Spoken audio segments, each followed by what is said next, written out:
Assalamualaikum warahmatullahi wabarakatuh. Salam sejahtera untuk kita semuanya, teman-teman. Kembali lagi bertemu di channel ini, di channel Belajar Elektronik. Pada kesempatan kali ini kita akan kembali melakukan uji validitas dan reliabilitas tes dari sebuah angket. Nah, pada kesempatan sebelumnya kita sudah belajar bagaimana cara melakukan uji validitas dan reliabilitas tes dengan menggunakan Microsoft Excel. Pada kesempatan kali ini kita akan coba menggunakan aplikasi SPSS. Nah, bagaimana caranya? Tetap simak video ini sampai dengan terakhir. Jadi data yang akan kita analisis dengan menggunakan SPSS ini adalah sebuah data angket yang jawabannya itu scale-nya terdiri dari 1 sampai dengan 3. Aturannya adalah, teman-teman perhatikan di sini bahwa R hitung harus lebih besar daripada R tabel. Artinya apa? Bahwa dengan menggunakan SPSS itu nanti harus lebih besar daripada R tabel untuk dikatakan valid dan reliable. Nah, selanjutnya kita masuk ke data yang akan kita inputkan ke SPSS. Angket ini ada sejumlah 26 pernyataan, di mana ke 26 pernyataan ini dijawab dengan menggunakan scale rentangnya adalah antara 1 sampai dengan 3. Kemudian jumlah responden yang menjawab atau sampel yang menjawab yaitu sebanyak 71.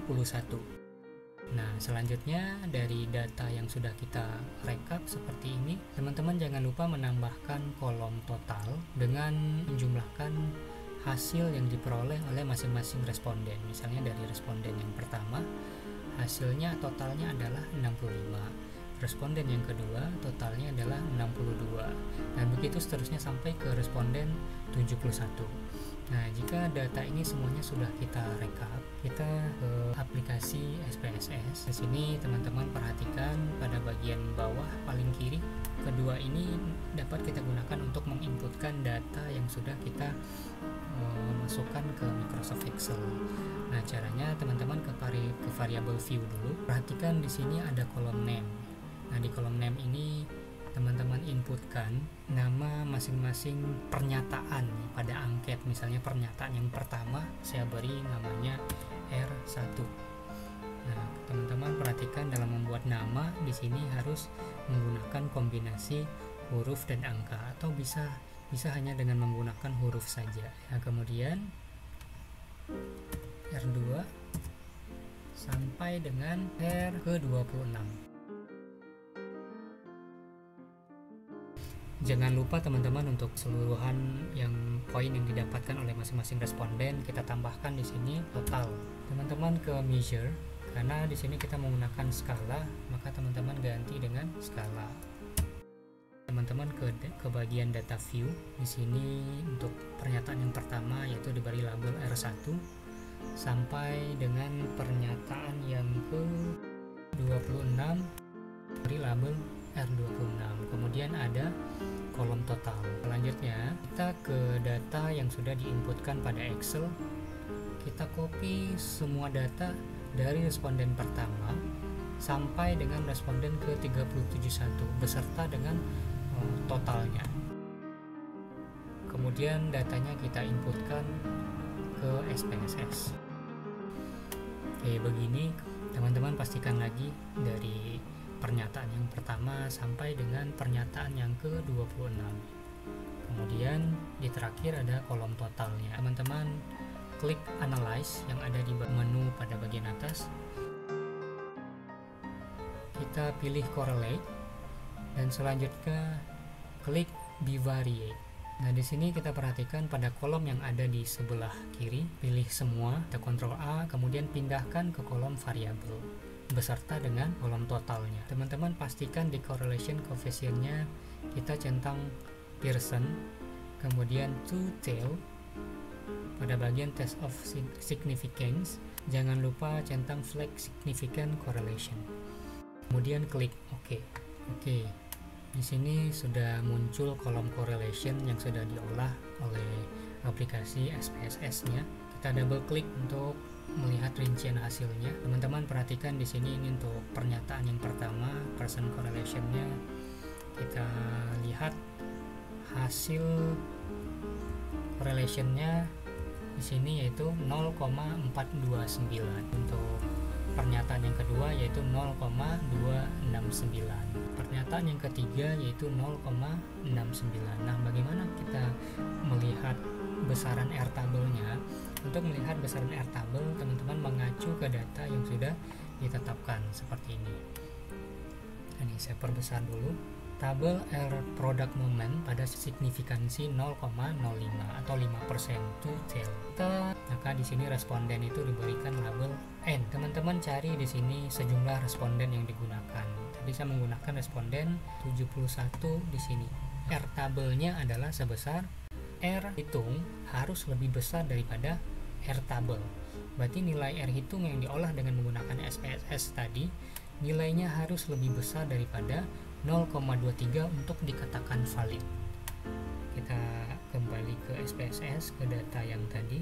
Untuk pernyataan yang pertama kita peroleh R hitungnya yaitu 0,429. Maka 0,429 ini nilainya lebih besar daripada 0,23. Pernyataan yang pertama itu kita katakan valid ya, karena R hitungnya lebih besar daripada R tabel. Nah, untuk pernyataan yang kedua juga R hitungnya lebih besar, pernyataan kedua dapat kita katakan valid. Nah, pernyataan yang ketiga R hitungnya kita peroleh yaitu 0,069. Maka di sini R hitungnya lebih kecil daripada R tabel yaitu 0,23. Maka pernyataan yang ketiga kita simpulkan tidak valid ya. Begitu seterusnya sampai ke pernyataan yang ke-26. Teman-teman bisa nanti merinci dan membuat tabel baru dengan menggunakan Excel. Oke, selanjutnya untuk uji reliabilitas tes, kita kembali ke data yang tadi, kita klik analyze. Kemudian teman-teman ke bagian scale. Kemudian pilih reliability analysis. Nah, selanjutnya di data yang ada di bagian sebelah kiri teman-teman centang semua kecuali data totalnya ya. Pindahkan ke bagian items. Oke, jangan lupa teman-teman di sini untuk modelnya yaitu alpha. Kita klik OK. Nah, seperti ini ya. Kita perhatikan ada scale all variabelnya, case processing summary. Kemudian untuk reliability statistiknya dengan menggunakan Cronbench alpha kita memperoleh nilainya yaitu min 0,573. Tadi nilai R tabelnya yaitu 0,23 ya, dengan menggunakan 71 responden. Apa yang bisa kita simpulkan? Bahwa nilai R hitung sebesar min 0,573 itu lebih kecil daripada R tabel yaitu 0,23. Nah, di sini kita peroleh kesimpulan bahwa instrumen itu tidak reliable. Tidak reliable maksudnya adalah tidak konsisten jika kita ujikan lagi nantinya ke sampel yang lain.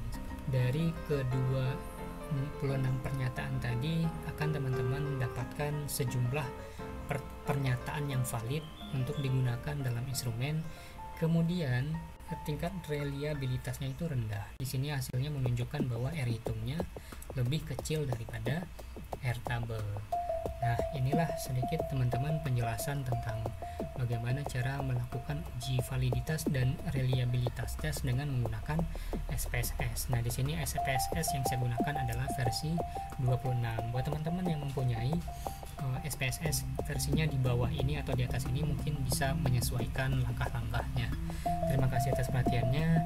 Jika video ini bermanfaat, silahkan klik like dan komen di bawah serta jangan lupa tekan tombol subscribe untuk tetap mendukung channel ini berkembang.